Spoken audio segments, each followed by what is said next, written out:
জয় হিন্দ দোস্ত। আজকে আমাদেরকে যেতে হবে অনেক দূরে কাজে, তাই সকালে উঠে ফ্রেশ হয়ে নিচে চলে এলাম।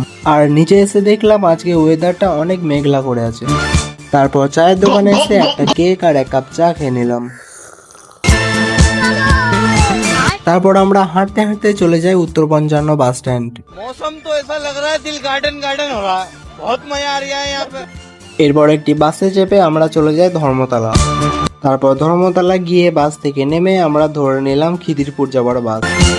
আর বাসে চেপে আমরা সিটও পেয়ে যাই। এরপর বাইরের সুন্দর দৃশ্যগুলো দেখতে দেখতে আমরা চলে যাই খিদিরপুর বাস স্ট্যান্ড। তারপর বাস থেকে নেমে কিছু খাওয়া দাওয়া করে আমরা চলে যাই আমাদের কাজের সাইটে।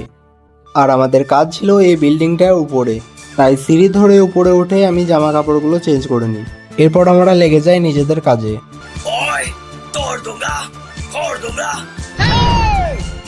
তারপর অনেকক্ষণ কাজ করার পর হয়ে গেল দুপুরের খাবার টাইম।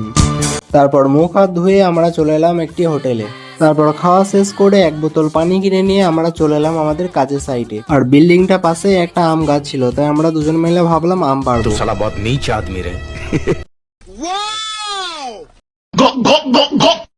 তারপর আমগুলোকে খাওয়া শেষ করে আমি কাজে লেগে পড়ি। এবার আমাদের যা যা কাজগুলো ছিল সেগুলোকে সন্ধ্যের মধ্যে কমপ্লিট করে ফেলি।